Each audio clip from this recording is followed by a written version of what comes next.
যা ঘটার তা তো ঘটে গেছে, তা তো আর মুছে যাবে না। তাছাড়া তুমি তো আমার সঙ্গে থাকতে চাওনি কোনোদিন। সঙ্গে থাকতে তো তোমার ভালো লাগতো না। দিনের পর দিন শুনিয়েছো যে আমি তোমাকে চাকরি করতে দিইনি, তোমার ক্যারিয়ারটা আমি নষ্ট করে দিয়েছি। বেশ তো, এখন থেকে আর তোমার কোনো কমপ্লেন থাকবে না। এখন থেকে তুমি যা চাও তাই করতে পারো, বল। চাকরি করতে পারো, নিজের ক্যারিয়ার গোছাতে পারো। আমার তরফ থেকে তো আর কোনো বাধা থাকবে না। রোদ্দুর ফাঁসির আসামিকেও ফাঁসি দেওয়ার আগে তার ইচ্ছের কথা জানতে চায়। তুমি আমার কথা শুনবে না? তুমি চাইলে বলতেই পারো মহল। আমি তোমাকে বিশ্বাস করতে বলছি না, বিশ্বাস অবিশ্বাস পুরোটাই তোমার, কিন্তু বলাটা আমার। আমি বলতে চাই রোদ্দুর, যে কথাটা আমি তখন সবার সামনে বলতে পারিনি সেটাই বলতে চাই। না, আর একটু সময় নষ্ট করা যাবে না, কারণ এই মুহূর্তে হয়তো ও সেই কথাটা বলবে যে কথাটা তখনও বলার সুযোগ পায়নি। মানে ও নিশ্চয়ই বলবে যে ও আমার ঘরে কেন গেছিল, ও বলবে আমাকে শাসন করতে গেছিল। যদিও এখন এই কথার দাম সম্ভবত দাদাভাই আর দেবে না, তবুও কোনো রিস্ক নিয়ে তো লাভ নেই।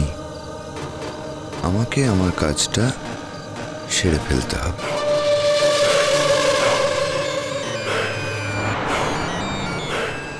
বলো, কি বলবে?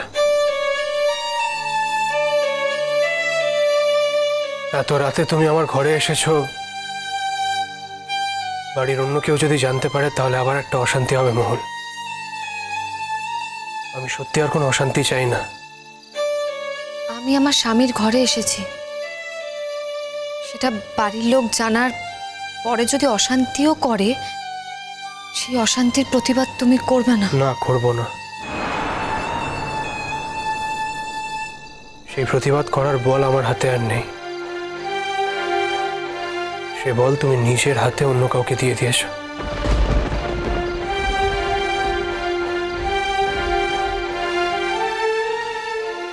যদি সেদিনকার ঘটনাটা না ঘটতো, যদি সেরকম কিছু না হতো, তাহলে হয়তো আমার হাতে সে বল থাকতো মহল, কিন্তু এখন তো আর নেই।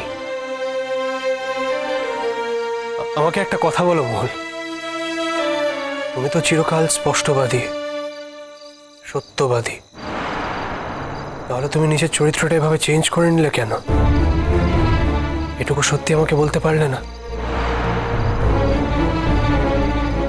আমি তো বরাবর জানতাম যে তুমি রূপকে ভালোবাসো, তাহলে দিনের পর দিন আপ্রাণ চেষ্টা করলে কেন এটা বোঝানোর যে তুমি আমাকে ভালোবাসো? পাহাড়ে গিয়ে বারবার এটা আমাকে বোঝানোর চেষ্টা করলে কেন যে আমার থেকে বেশি ইম্পর্টেন্ট তোমার কাছে এই পৃথিবীতে আর কিছুই নেই? এটা তো সত্যি না মহল, তুমিও জানো আর আমিও জানি। তাহলে তুমিই বলবে, তোমরা সবাই বলবে, কিন্তু আমার কথা কেউ শুনবে না। বলো, কি বলতে চাও বলো। সেই রাতে আমি অনুরূপের ঘরে গিয়েছিলাম, এটা ঠিক কথা, কিন্তু অনুরূপের প্রেমে পাগল হয়ে বা ওর সঙ্গে ব্যভিচার করব বলে তা কিন্তু নয়। আমি গেছিলাম ওর সঙ্গে। থাক না, এই ব্যাপারে আলোচনা করতে আমার আর ভালো লাগছে না। প্লিজ রোদ্দুর, প্লিজ একটা কথা শোনো, অন্তত আমার একটা কথা শোনো। আমার না এই ব্যাপারে কোনো কথা শুনতে ভালো লাগছে না। এই ব্যাপারে আলোচনা করলে না আমার ভেতরে খুব কষ্ট হচ্ছে। কি করবো বলো? যাই হোক, আফটার অল রূপ আমার ভাই, আর তুমি থামলে যে? তোমাকে তো আমি ভালোবাসতাম মহল। মাত্র একটা দিনে সব পাল্টে গেল রুদ্দুর? ভালোবাসতে পাস্ট টেন্স, মানে এখন আর ভালোবাসো না? সত্যি কথা বলতে কি, মেনে নিতে যতই কষ্ট হোক না কেন, হয়তো এখনো বাসি, ভবিষ্যতে একইভাবে ভালোবাসবো। কিন্তু এখন থেকে তোমার প্রতি ভালোবাসাটা আমার একার, তার মধ্যে কোনো প্রত্যাশা নেই মহল। আমি ভালোবেসে তোমার থেকে দূরে থাকতে চাই। তুমি আমাকে বিশ্বাস করলে না রুদ্দুর। আর আঘাত পেতে চাই না মহল।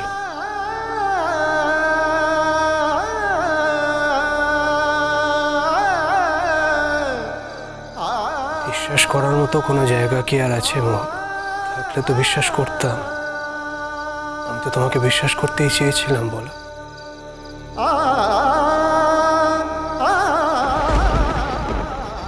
রুদ্দুর,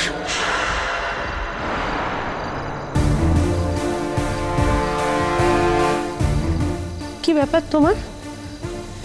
একটা মাত্র কথা বলেছিলাম তো, একটা কথা মানতে বলেছিলাম, মানতে ইচ্ছে করলো না। এতটা ডেসপারেট তুমি? রোদ্দুর, হোয়াট ইজ দিস? তোমার জন্যই তো এত কিছু। বলো, এতবার বারণ করলাম তোমাকে, তা সত্ত্বেও মধ্যরাত্রি মেয়েটাকে অ্যালাউ করেছো তোমার ঘরে? মহলের কিছু কথা বলার ছিল, তাই মানে। কি বলবে ও কিছু বলতেই পারে না, ওর কিছু বলার থাকতেই পারে না। রুদ্দুর, ও তোকে বানিয়ে বানিয়ে কতগুলো গল্প বলতে এসেছে, তুই সেগুলো বিশ্বাস করবি? রুদ্দুর, ও তোকে ভোলাতে এসেছে। আমি তোকে বলেছি না কিছুক্ষণ আগে, এক রাতের মধ্যে ও তোকে ভুলিয়ে দেবে। ও তাই করতে এসেছে। ও তোকে বলতে এসেছে যে নীলাঞ্জনা যা দেখেছে, যা শুনেছে, সব মিথ্যে। তাই বলেছে না? তাই বলেছে তো। মা, হিসেব মতো কিন্তু আমরা এখনো স্বামী স্ত্রী। আমাদের তো ডিভোর্স হয়ে যায়নি। তাই এখনো আমি ওকে আমার কথাগুলো বলতে পারি, আর ও সেগুলো শুনতে পারে। আইন দেখাচ্ছ? দেখেছো, মেয়ে আমাদের আইন দেখাচ্ছে। ওর সাথে ওর ডিভোর্স হয়নি, তাই এখনো ওর স্বামীর সাথে কথা বলতেই পারে। গলা বাড়িয়ে আবার সেটা বলছো? আর আমি যদি তোমার চেয়ে বেশি গলা বাড়িয়ে বলি, তুমি একটা কুলোটা, একটা ব্যভিচারী, একটা নষ্ট মেয়ে। তার সমস্ত প্রমাণ আমাদের কাছে আছে, আর তুমি তো তার সবচেয়ে বেশি ভালো জানো। আর এখন বলছে স্বামী স্ত্রী। স্বামী স্ত্রী আমরা কথা বলতে পারি? এই বেরাও, বেরাও বলছি ঘর থেকে। তুমি এখন শুতে যাও মহল, কাল অনেক সকালে উঠতে হবে। তোমাকে পৌঁছে দিয়ে আমাকে আবার হসপিটালেও যেতে হবে তো, তাই। তুমি আমার কথা বিশ্বাস করলে না রুদ্দুর। এমন একটা দিন আসবে, সেদিন তুমিও প্রমাণ পেয়ে যাবে যে আমি কোনো অন্যায় করিনি। কিন্তু সেদিন তুমি চাইলেও আমি কিন্তু ফিরে আসবো না রুদ্দুর। এই কথাটা আমার তোমাকে জানিয়ে দেওয়া উচিত ছিল, তাই তোমাকে জানিয়ে দিলাম। কেউ চেষ্টা করবে না মহুল, কেউ না।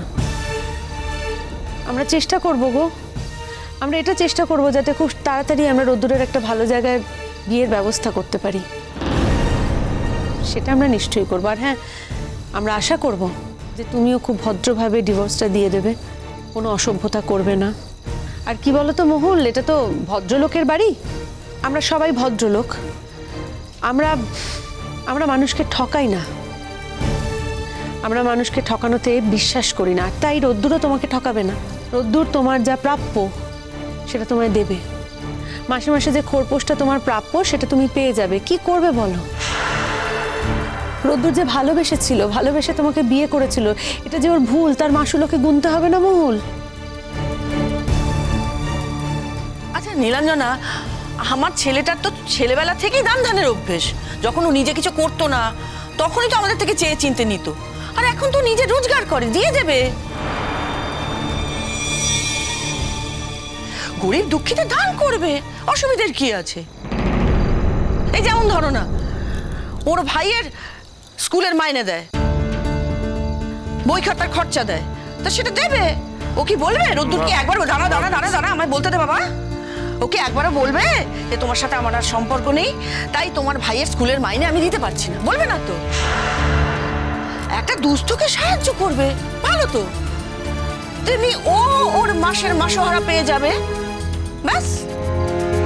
রোদ্দুর ভাববে যে একটা গরিব দুস্থ মেয়েকে অনুদান দিলাম। বুঝতে পেরেছো? রোদ্দুর, তোমার কোনো টাকা আমার প্রয়োজন নেই। আমার যা খরচ আমি নিজেই চালিয়ে নিতে পারবো। মহুল, তুমি যদি ভেবে থাকো এই ধরনের সেন্টিমেন্টাল কথা বলে তুমি রোদ্দুরের মনটা ঘুরিয়ে দেবে, সেটা কিন্তু আমরা হতে দেব না। No, not this time. রোদ্দুর নিজের যে বড় সর্বনাশটা করে ফেলেছে, এটা তোর জীবনে রিপিট হতে পারে না। বারবার এরকম একটা ঘটনা ওর জীবনে ঘটতে দিতে তো আমরা পারি না, বলো? আমার ছেলের জীবনটা তো ও শেষ করে দিয়েছে, সর্বনাশ করে দিয়েছে। আমাদের সামাজিক সম্মান নষ্ট করেছো। সেই দাম তো তুমি কোনোদিনও দিতে পারবে না। তাই শুধু একটা কথা বলছি, আর আমার ছেলেটার ঘাড়ের ওপর শনি হয়ে চেপে বসে থেকো না। ওকে তুমি মুক্তি দাও প্লিজ। আর তাছাড়া তুমি তো ওকে পছন্দই করতে না কোনোদিনও। আমার ছেলেটাকে তো তুমি ভালোই বাসনি। তোমার অসুবিধাটা কোথায় সেটাই তো আমি বুঝতে পারছি না। না না, দেখ, অনুরূপ ভদ্র ছেলে, ভালো ছেলে, সেই জন্য ওকে পাত্তা দেয়নি, ওর প্রস্তাবে রাজি হয়নি। তা ভালো তো, রাস্তাঘাটে তো আরো অনেক ছেলে আছে, তাদের কাউকে বেছে নাও, প্রস্তাব দাও তাদের। আরে কেউ না কেউ তো রাজি হয়ে যাবে, ব্যাস তার সাথে ভিড়ে যাও। তোমাদের মতো মেয়েদের তো কোনো অসুবিধা নেই এই ব্যাপারে। তার সাথে বাকি জীবনটা কাটানোর পরিকল্পনা করো। শুধু আমাদের বাড়ির ওপর থেকে তোমার এই রাহুর গ্রাসটাকে তুমি সরিয়ে নাও মহুল। তোমাকে আমি মা বলে ডেকেছি, তবু এমন কোনো খারাপ কথা নেই যেটা তুমি আমাকে বললে না মা। একদিন তুমিও বুঝতে পারবে যে আমি কোনো অন্যায় করিনি, তোমরাই ভুল বুঝেছো। শুধু সেদিন তোমার অন্যায়টা সংশোধন করার কোনো উপায় থাকবে না মা। রোদ্দুর, আই এম ভেরি সরি, এত রাতে এসে আমি তোমাকে বিব্রত করলাম। আমি তো দেখছি তোমার মাঝরাতে অভিসারে যাওয়াই স্বভাব। সেদিন অনুরূপের ঘরে গেলে মধ্যরাত্রে, আজ রোদ্দুরের ঘরে এসছো মধ্যরাত্রে। এত ছোট মেয়ে কেন তুমি? নিজেকে এত সস্তা, এত চিপ করতে লজ্জা লাগে না তোমার? কিচ্ছু তো শেখনি, অন্য কিচ্ছু শেখনি, কাজের কাজ শিখেছো সব ছলাকলা। কি করে শিখলে গো এত ছলাকলা? ছি, তোমার কোনো কথার উত্তর আমি দেব না দিদি ভাই। শুধু মনে রেখো যে তুমিও একটা মেয়ে, আর মেয়ে হয়ে আরেকটা মেয়ের সংসার ভাঙলে ঈশ্বর তাকে ক্ষমা করবেন তো? কত বড় সাহস তোমার! তুমি এই কথাটা বলতে পারলে? ওমে জমা, এই দেখো, ও দেখছি এখন আমাকে অভিশাপ দিচ্ছে গো। ছেড়ে দাও না প্লিজ বৌদি ভাই, আর তো মাত্র কয়েকটা ঘন্টার ব্যাপার, তারপর তো চলেই যাবে। তোমাদের সঙ্গে হয়তো আর কোনোদিনও দেখাও হবে না। শেষবারের মতো ওকে ক্ষমা করে দাও বৌদি ভাই। আমি হাত জোর করে বলছি, ওকে ক্ষমা করে দাও, ওকে প্লিজ ক্ষমা করে দাও। খেলা তো ভালোই জমেছে দেখছি। মহুল রানী, আমার উপর প্রতিশোধ নিতে গেলে কি হয় দেখলে তো?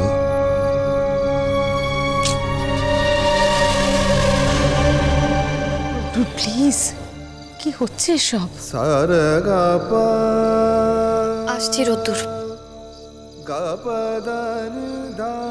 কাল সকাল সকাল আমি রেডি হয়ে থাকবো।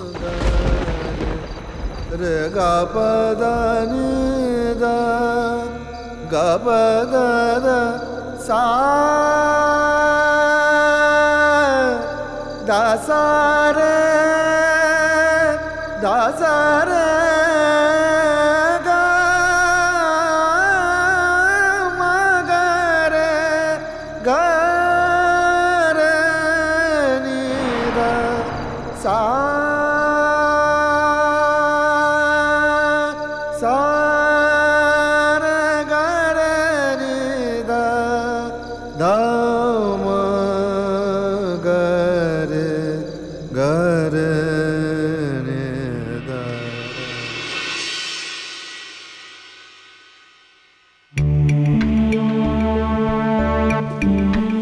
কি হলো? এত দেরি হলো যে বাক্স গোছাতে? অনেকক্ষণ তো ঘরে গেছো। আমি তো কোনো ব্যাগ গোছাইনি মা। তাছাড়া তোমার ছেলে ওই ঘরে ছিল না যে ঘরে আমি ছিলাম, তাই আমার কোনো কথা দিয়ে ওকে ভোলাতে পারিনি। লজ্জা নেই মেয়েটার, লজ্জা নেই, শরম নেই, এই অবস্থাতে দাঁড়িয়েও বড় বড় মা কথা বলে থাক না মা, চলেই তো যাচ্ছে, আর তো আসবে না কোনোদিন তোমাদের বাড়িতে, থাক না। তাহলে রোদ্দুর এটাই ঠিক সিদ্ধান্ত হলো, তাই তো? এছাড়া অন্য কিছু কি আমার করার উপায় ছিল বাবা? না, সে কথা বলিনি আমি। শুধু জানতে চাইলাম যে তুমি কি তোমার মন থেকে সিদ্ধান্তটা নিয়েছো নাকি অন্য কারো চাপে পড়ে? এ কি বলছো তুমি? হ্যাঁ, এত বড় একটা ঘটনা ঘটার পর তুমি বলছো যে অন্যের চাপে পড়েও সিদ্ধান্ত নিয়েছে? আমি কি আমার ছেলের সঙ্গে 1 মিনিটও কথা বলতে পারবো না? সব কথার মধ্যে তোমাকে ঢুকতেই হবে? ও বাবা, তুমি তো দেখছি উল্টা আমার উপর রাগ করতে শুরু করলে। আমি বুঝলাম না, এইরকম একটা ঘটনার নিন্দা না করে তুমি আমার উপর রাগ করছো কেন? হ্যাঁ, আরে আমরা তো ভদ্রলোক গো, ওর বাড়িতে সেদিন কিছু জানাইনি। নাহলে সেদিন রাতের ঘটনাটা যদি ওর বাড়িতে জানাতাম তাহলে তো আজকে এই মেয়েটা নিজের বাড়িতে ঢুকতে পারতো না। সেটাই আমাদের কাম্য নাকি বৌদি? অন্য কেউ হলে তাই করতো, আমরা ভদ্রলোক তাই কিছু করলাম না। মহল, তুমি যখন এই বাড়িতে এসেছিলে মাথা উঁচু করে এসেছিলে, আর চোরের মতন মাথা নিচু করে এই বাড়ি থেকে চলে যাচ্ছ। চোরের মতো কাজ করেছে তাই চোরের মতোই বেরোচ্ছে। মহল, আমি বিশ্বাস করি না তুমি চোরের মতো কোনো কাজ করতে পারো। আবার এতগুলো লোকের সামনে তোমাকে প্রশ্ন করছি না, কারণ আমার মনে হয় তোমাকে প্রশ্ন করা মানে তোমার মৌলিক অধিকারকে হস্তক্ষেপ করা। আমার বিশ্বাস তুমি একদিন এই বাড়িতে ফিরে আসবে, মাথা উঁচু করে ফিরে আসবে, এবং যারা তোমাকে দোষী সাব্যস্ত করার চেষ্টা করছে তাদের তুমি ভুল প্রমাণিত করবে, এটা আমার বিশ্বাস। তারা বুঝেও যাবে নিজে যে যেই কারণে আজকে তোমাকে এই বাড়ি ছেড়ে চলে যেতে হয়েছে সেটা ভুল, মিথ্যে এবং সাজানো হয়েছে। সিচকা, তুমি এভাবে কথা বললে কি মনে হচ্ছে বলো তো আমরা যেন জোর করে, ইচ্ছে করে, ষড়যন্ত্র করে মহুলকে এই বাড়ি থেকে তাড়িয়ে দিচ্ছি। তুমি গায়ে মারছো কেন বুঝতে পারছি না। আমি তো মহুলকে কথা কোনো বলছি। আর শোনো, প্রশ্ন যখন করেছই, একটা কথা স্পষ্টভাবে জেনে রাখো,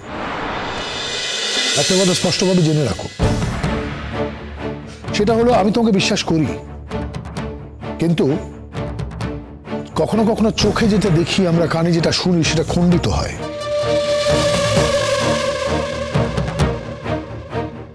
তার আগে কিছু থাকে। শেষদা এখানে হঠাৎ পড়াতে শুরু করলে নাকি? আমি বুঝতে পারছি না, মানে এটা তো অ্যাক্টিং ক্লাস নয় শেষদা। না না ভাই, তুই আমাকে বোকা ভাবিস না। আমি জানি তোকে শিখে কোনো লাভ নেই, তোরা কেউ শিখতে চাস না। নীলাঞ্জনা বুদ্ধিমতী, তাই আশা করি ও কিছু হলেও, অল্প হলেও আমার কথাগুলো বুঝেছে, তাই কি? না, একেবারেই বুঝতে পারছি না কি বলতে চাইছো।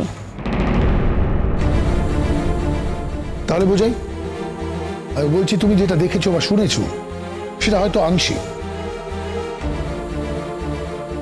তার আগে হয়তো অনেক কিছু ছিল, সেটা তুমি হয়তো দেখোনি, শোনোনি।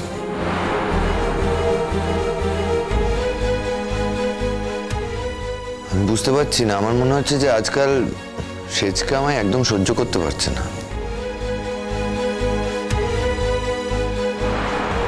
আমাকে দেখছি পছন্দই করে না সেজকা। আমার নিজেরও খারাপ লাগছে আমি এরকম একটা বিষয়ের সাথে জড়িয়ে গেছি বলে। শোনো অনুরূপ, তুমি তো ইদানিং এই ব্যাপারে জড়াওনি, তুমি তো আগে গোড়ার থেকে এই ব্যাপারে জড়িয়ে আছো। আর ইচ্ছাকৃতভাবে তুমি জড়াতে চেয়েছিলে বলেই জড়িয়েছিলে।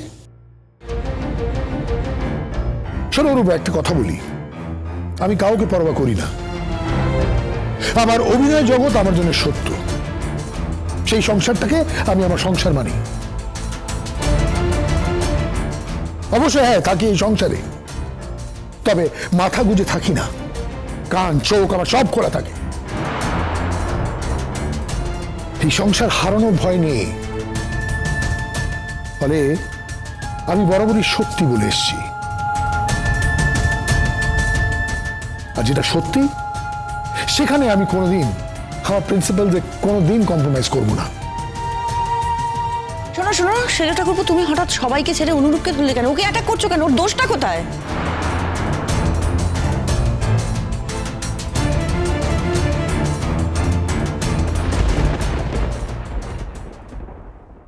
ভাগ্যিস ভাগ্যিস ব্যভিচারী শুধু মেয়েরাই হয় দিদিভাই,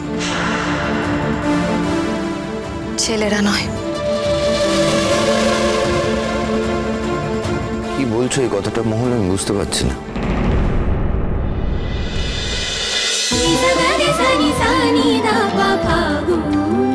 চলো চলো চলো চলো চলো পাল্টা